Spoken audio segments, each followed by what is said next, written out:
I'm thrilled to be here with LittleFish, Brandon and Dave, calling in from South Africa, and who are the winners of MiniHack, the 26 hours fully online MiniHack as part of Startup Impact Summit, part of the overall Startup Hong Kong Festival. So Brandon, Dave, congratulations, and tell me, how do you feel? Well, we feel a little tired, I must be honest. 2 days straight was a great challenge, but we're excited and we're thrilled to see what comes next. We really enjoyed it. Yeah, we are excited because we believe this is an opportunity for us to validate that we are working on something which is meaningful for the world. Brilliant, yeah, and it was great to have you call in from South Africa. Yeah, you had to fight the time difference as well with Hong Kong. Now, for those who have not yet heard about LittleFish, Brandon, can you give us your 30-second elevator pitch? Of course, I'll try and keep it in 30 seconds, a bit tired. So, LittleFish actually started from our family businesses. I went away, traveled the continent, came back, and nothing had changed. My family stores were just disconnected from the world around them. So we focused in building a platform that connects small businesses to what matters most: their customers, their suppliers, their financial service providers, and more, in a whole new way. So that's really what LittleFish is about. It's about connecting. Brilliant, and we can see why you won MiniHack, which had the problem statement of really creating a frictionless, ideally cashless, integrated payment system throughout the value chain. Fantastic. But maybe in your own words, why did you decide to join the hackathon, this MiniHack?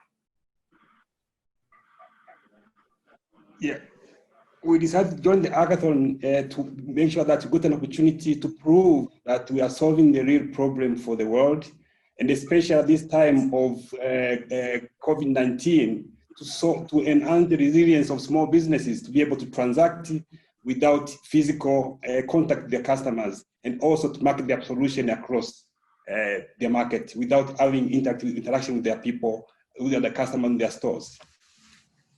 Yes, absolutely. And it was actually great. We had fantastic mentors also from, big, large multinational corporations. So for example, from PMI in the Philippines, and they realized that you actually have a solution that you developed in South Africa that might be really very relevant here in Asia as well. Now, Brandon, I'm sure that it was not 100% easy throughout the MiniHack. What were some of the challenges you encountered? Well, the time zone was definitely one. I mean, when we started the hackathon, the sun was rising, and the other side of the world, the sun was saying goodnight, which was fun, I guess. I guess the main challenge for us was more understanding the differences in the market, because as much as we've canvassed many different African countries and visited them, we've not been to Asia. And even to come back winning it against Asian companies was quite a surprise to us. So I'd say really learning in 26 hours about pretty much Philippines, Indonesia's, Asian countries, and how our solution is actually that relevant.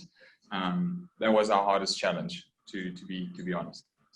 Yeah, that I can really relate to. Now, again, we had fantastic applications from around the globe, I think over 20 countries. The semi-finalists were from Indonesia, from Bangladesh, and you guys from South Africa, absolutely. So what are some of the key takeaways for you, Dave? The key takeaway for us is if you have to participate in an hackathon like this, make sure that you know the problem which you are solving for your target customer. So that when you communicate your solution, it is touching to the problem or really problem the customer segment you are targeting to solve. And last but not least is that the key takeaway is that we learned it's not just the South African problem that we're solving. Yeah, we had a challenge. We gave it our best shot. We tested our model, and it worked in this instance. So it was great. Great, fantastic. So would that also be your advice to other startups who are still wondering why they should join opportunities as MiniHack or hackathons? My advice would be for them to give it a shot. You don't know what you don't know, and you actually learn so much in a 26-hour period.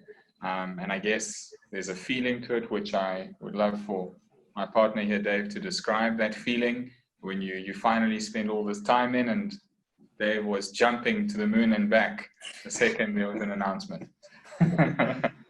Absolutely. We got the recording. Fantastic. Yeah, Dave, anything you want to add? No, I think Brandon now said it all, but the feeling is when you see that you have invested the effort of 26 hours and see the outcome, it's a very fantastic feeling and satisfying, and obviously you know that you're working on something which is very meaningful and impactful for the world. And just last point on that is that although the hackathon was 26 hours, we've spent at least 2.5 years researching, traveling, building, learning, and over 2 decades of being in family stores. It's a heck of a lot. Well, pardon the heck, but it's a lot. And 26 hours together was great.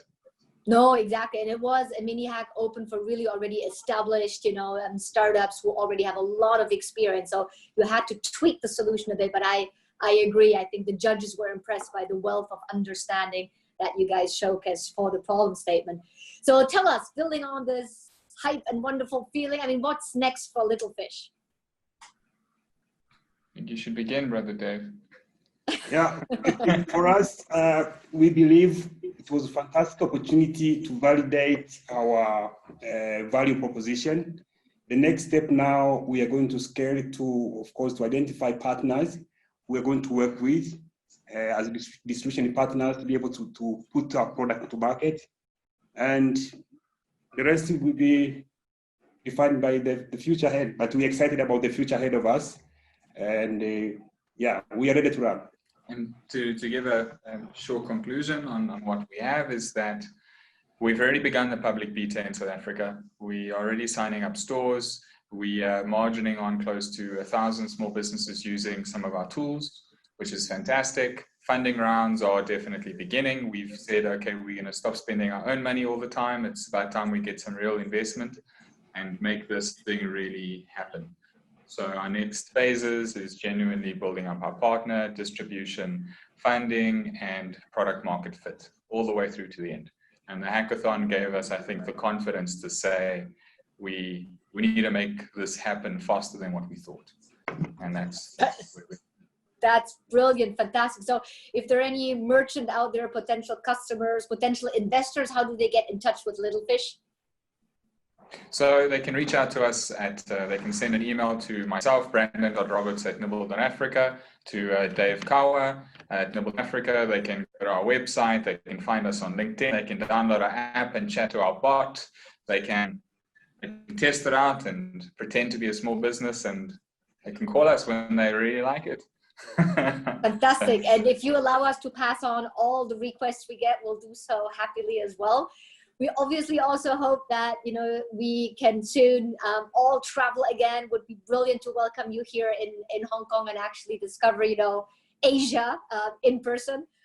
So thanks again, Brandon, Dave. Huge congratulations again to LittleFish from South Africa for winning the 26-hour online MiniHack as part of SIS 20 Startup Impact Summit. Thank you guys and congrats. Thank you very much, and have a lovely day.